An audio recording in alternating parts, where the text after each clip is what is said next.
welcome to Lunchtime Politics. First, the highlights. Reactions trail Central Bank of Nigeria's decision ordering commercial banks to accept old currencies following Supreme Court's decision. It remains legal tender till December 31, 2023.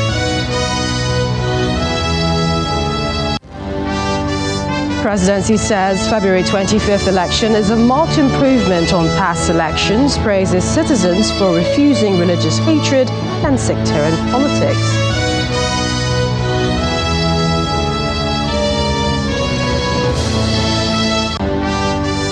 Plus, Igbo socio-cultural organization Ohaneze Ndigbo call on APC leadership to zone Senate presidency to the southeast.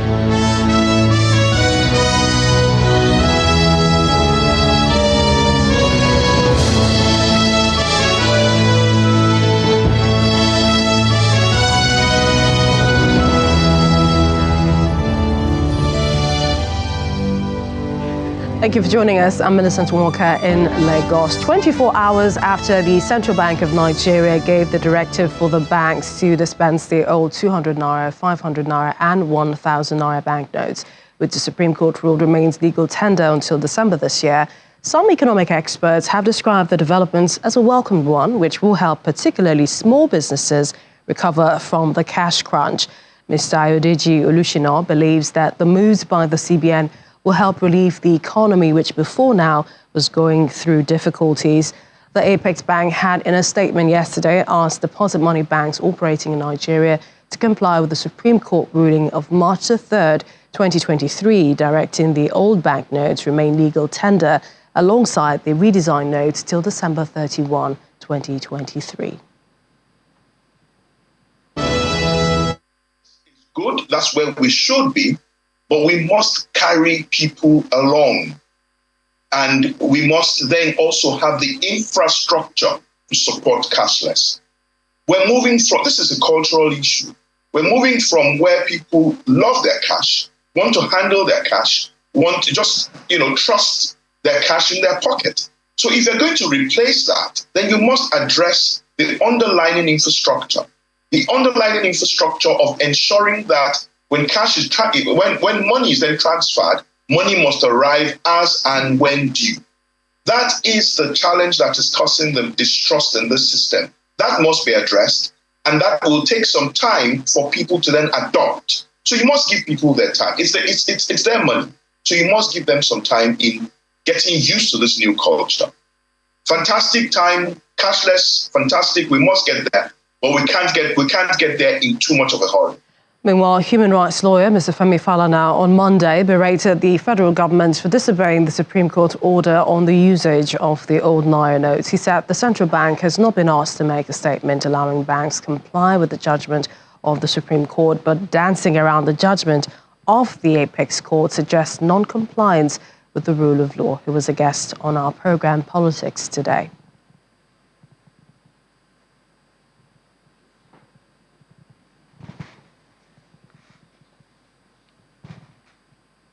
Well, joining me now to talk more about this is an economic analyst, Mr. Kevin Emmanuel. Kevin, thank you. Welcome to the program.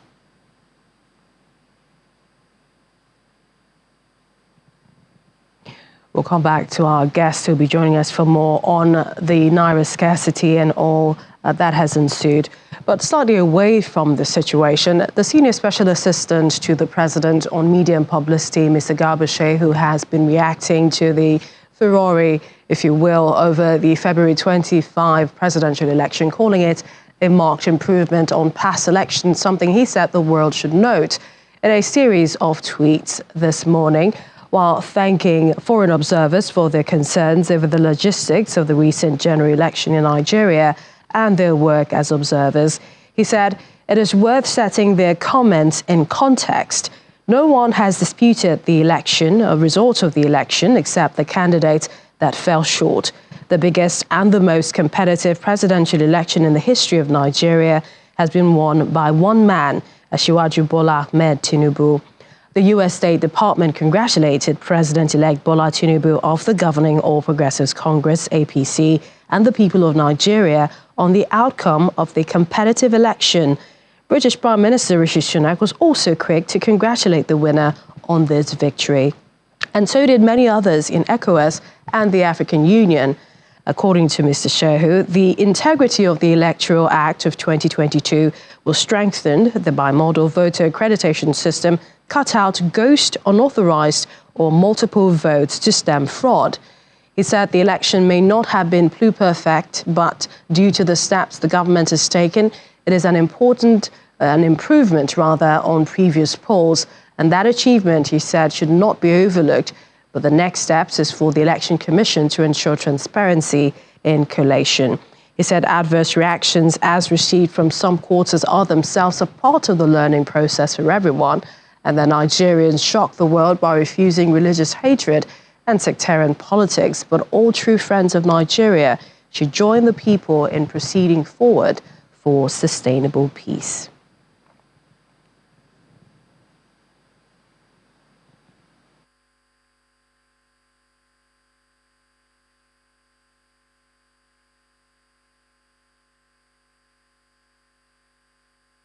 The leadership of the All Progressives Congress met yesterday with senators and House of Representatives-elect of the party at the State House. According to the Speaker of the House of Representatives, Mr. Femi Gbajabiamila, the inaugural parley at the instance of the President-elect, Senator Bola Tinubu, was to exchange handshakes over the recently concluded elections and charged members to remain focused ahead of the upcoming governorship elections on March 18. Our State House correspondent Gloria Mizuke reports. Newly elected senators and members of the House of Representatives under the All Progressives Congress, APC, arriving the banquet hall of the State House, barely a week after receiving their certificate of return from the Independent National Electoral Commission in Abuja. It's a meeting convened by the national leadership of the party, and expected at the event is the President-elect, Senator Bola Tinubu, who was conspicuously absent.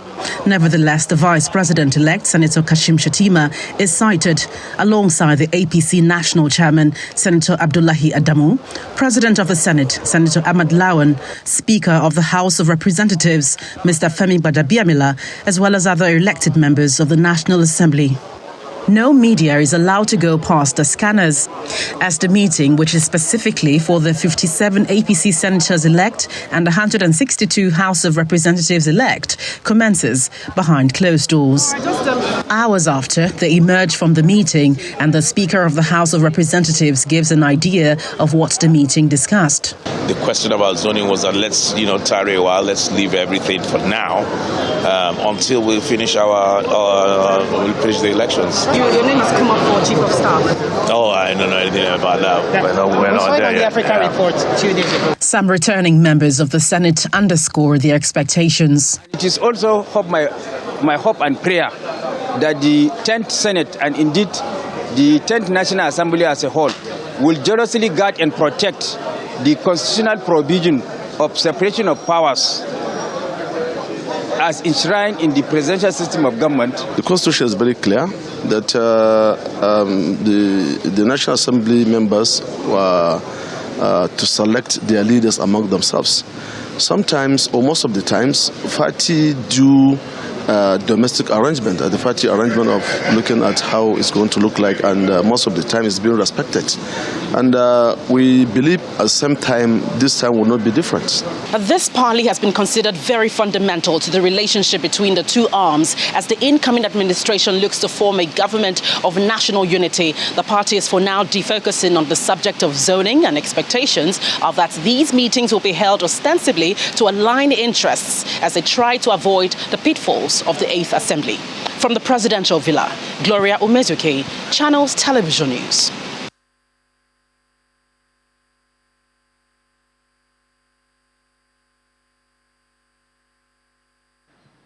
Well, let's head to Lagos State, where the Commissioner of Police says adequate security arrangements have been made to secure all polling units, financial institutions, markets, other government establishments before, during and after Saturday's elections. Mr. Owohunwa was speaking with journalists shortly after meeting with executives and security committee members at Alaba Market. He urged residents to embrace peaceful coexistence. It's days to the governorship and state assembly elections in most states across the country, and preparations are on for the crucial exercise. However, tension has been mounting in Lagos over fears of planned attacks.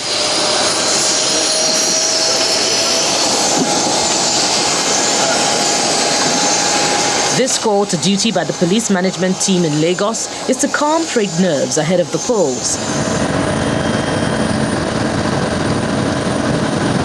The police air carrier hovers around Ikeja, Ogba, Iyanokbaja and Iba axis, making its stop at Alaba Market.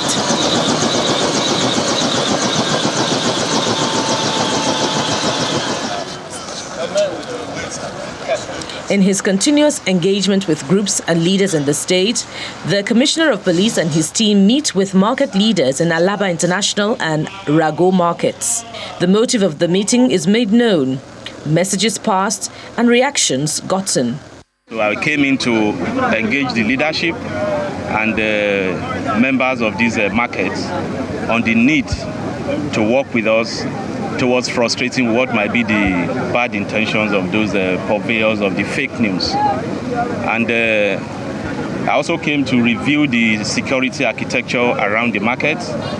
Since Saturday, we've placed a system a new protocol that involved the deployment of additional armed mobile policemen, conventional policemen, and plainclothes officers to enhance the efforts to protect the markets. They assured us that we should go about doing our normal business without any fear, that the police are there to police all the areas of Alaba International Market. And he has reassured us that anytime, any day, the police are there for our safety and for us. So we're happy to see them in our midst. The state police boss uses the occasion to warn those singing war songs to stop such acts. Can assure Lagosians the peaceful ones will be protected.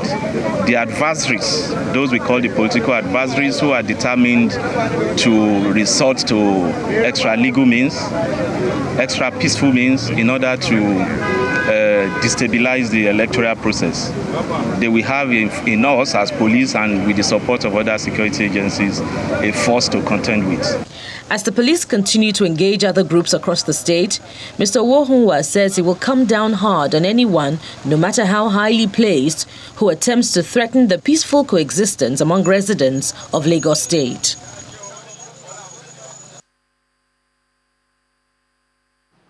Still to come on the program, it's a call to zone the Senate presidency to the southeast. We have that story and more when we return.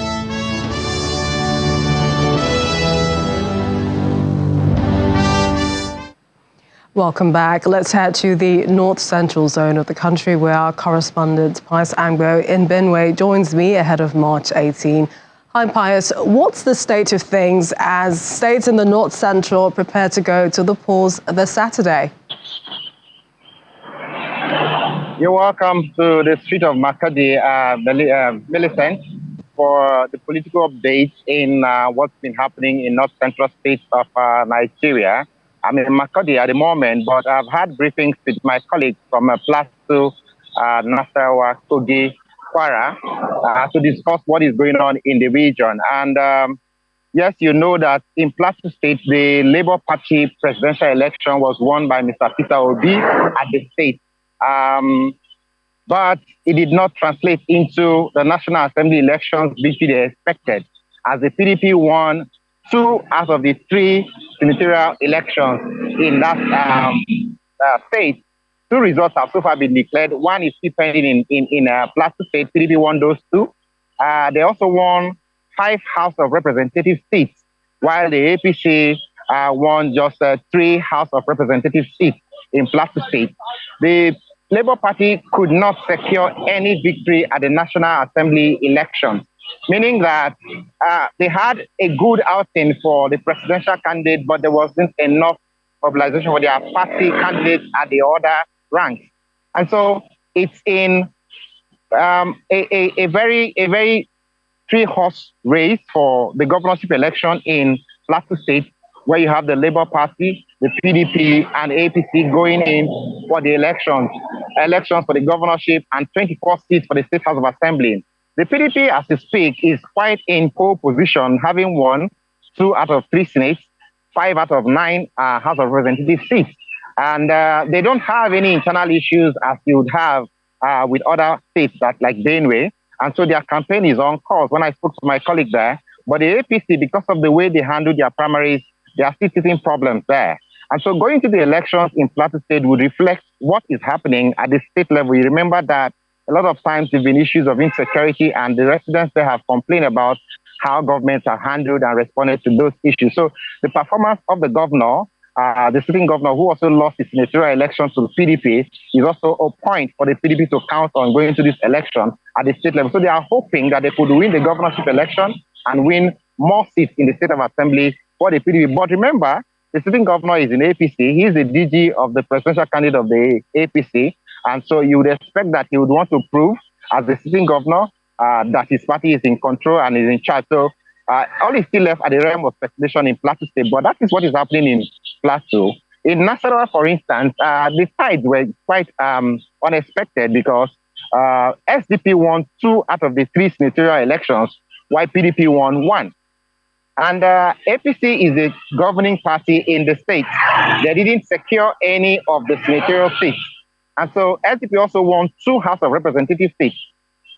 You have the Labour Party candidate, governorship candidate in Nasarawa stepping down for the PDP governorship candidate. There's also that alliance talked about between the SDP and the PDP in the state.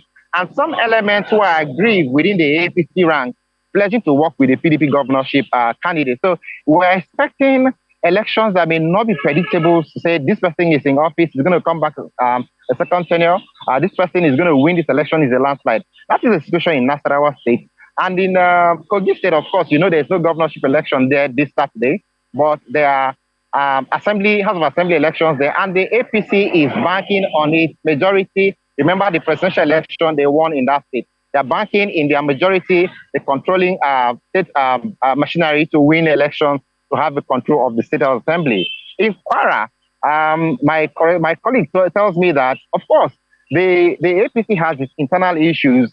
That is why the parties like SDP and YPP, a breakaway splinter group on the APC, formed those parties, and they are giving the APC an internal challenge as it stands. Meanwhile, the PDP says the APC hasn't been able to perform to expectations in 4 years since it took power because it has accessed a lot of state funds. But the APC has referred them to their time in government and said they stole a lot of money and the people should not allow them chance at governance again in Kwara State. So you have all that politicians bickering about the elections on Saturday, all to score point for themselves.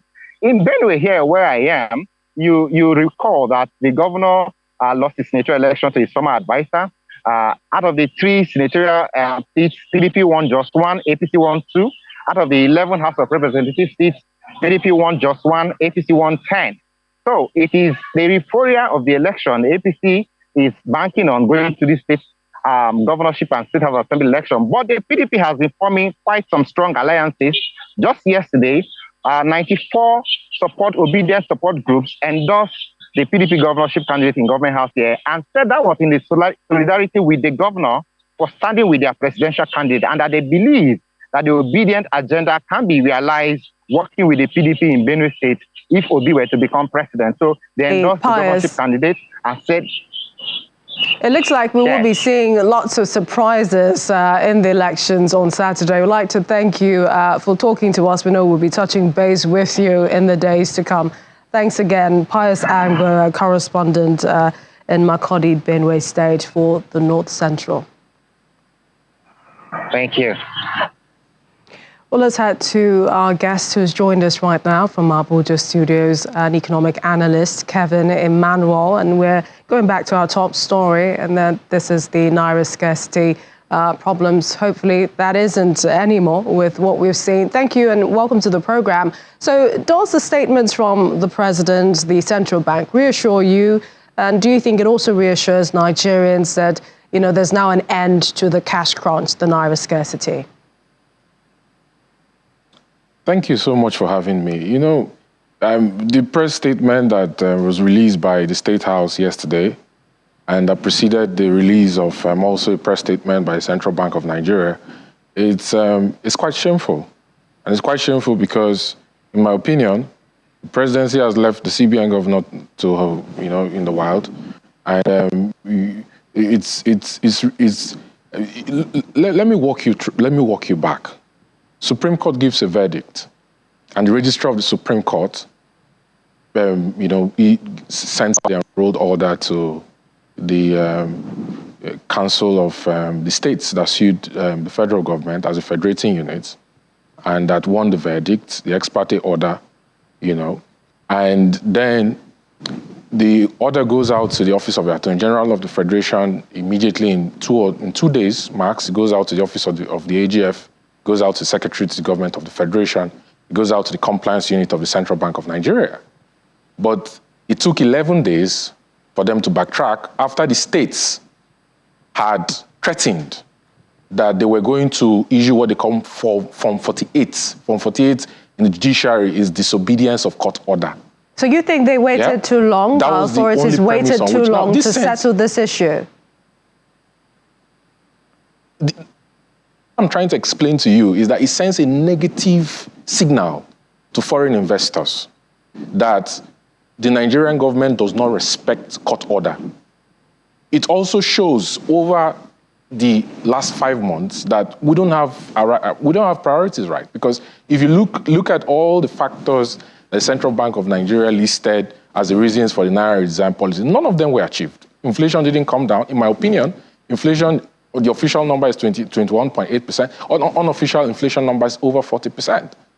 Vote buying, we also how the elections went under at the presidential polls. The issue of terrorist financing, there was terrorist attack in Niger State and Borno State on the day of the presidential election. What are we talking about?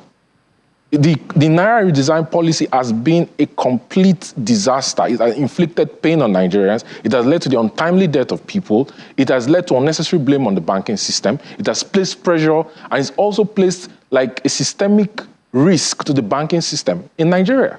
It's reduced the trust Nigerians have for the banks, and for no fault of theirs. Are all the problems irreparable?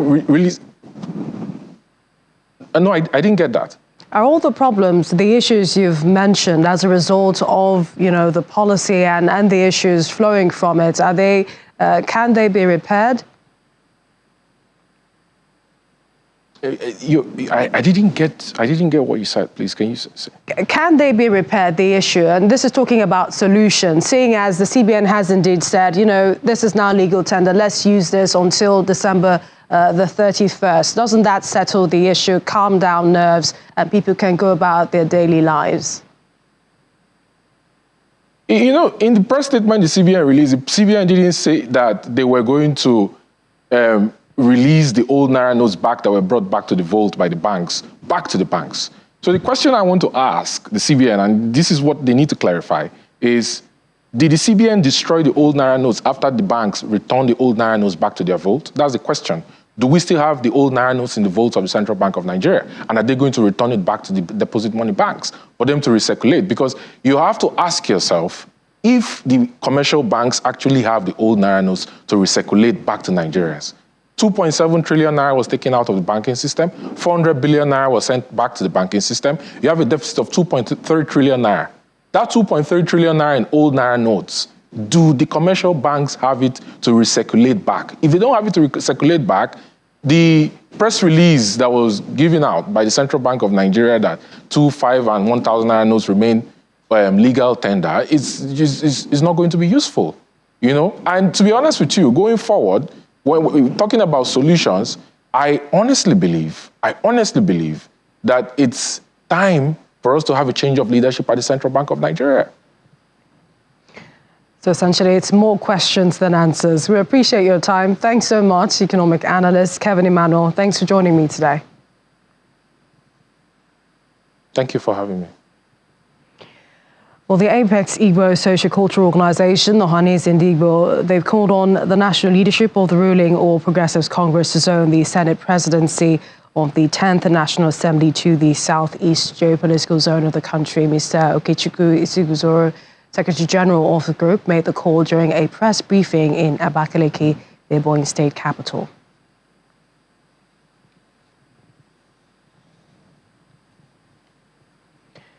And to other stories now. The legal team of the Labour Party presidential candidate has met with the chairman of INEC to commence the inspection of the electoral materials used for the February 25 presidential election.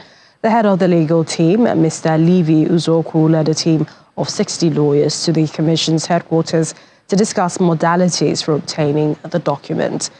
Meanwhile, the Court of Appeal Abuja has reserved judgment in an appeal filed by Governor Ademola Adeleke of the PDP challenging the judgment of the Osun State Election Petition Tribunal, which nullified his victory. The three-member panel, led by Justice Mohammed Shuaibu, said the judgment will be delivered at a later date after taking arguments of all parties in this suit. And ahead of Saturday's governorship election, the National Secretariat of the Action Democratic Party has warned the suspended acting chairman of the party in Kaduna State, Umar Issa, against parading himself as a chairman of the party or discharging any official function on behalf of the party. The party also insists the Honorable Sani Shaban remains its candidate for the forthcoming governorship election in Kaduna State. And finally, a member of the House of Representatives representing Bauchi Federal Constituency, Honorable Yakubu Shehu, has been declared wanted by the Nigeria police. The APC member is being hunted by the police in connection to a case of criminal conspiracy causing grievous hurt, inciting disturbance of public peace and culpable homicide. This is contained in a Gazette cited that was issued from the Office of the Inspector General of Police.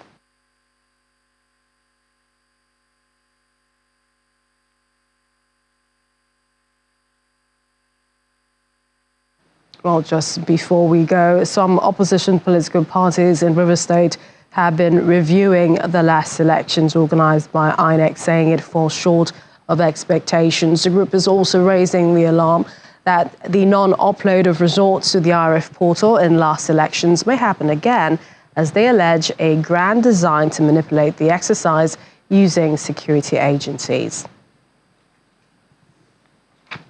We're here to express our grave concern about obvious and manifest moves by the Independent National Electoral Commission, INEC, in Rivers State, and the Rivers State government to derail our hard-earned democracy by depriving the electorates of the constitutional obligation of exercising their franchise through the ballots and having same respected by allowing their votes to count. We make bold to say that there is no difference between INEC in Rivers State and the PDP. Otherwise, how do you explain a situation where almost all the ad hoc staff of INEC, more than 90% of the RAC-Tech agents and collation officers in Kana local government area are card-carrying members of the People's Democratic Party, PDP? We state most emphatically that we will never accept these RAC-Tech officers as participants in any form, including as agents of INEC in the forthcoming gubernatorial and House of Assembly elections coming up on the 18th day of March 2023. Well, you've been served on Lunchtime Politics. The conversation continues online on our social media platforms. Thank you for watching. I'm Melissa Morgan.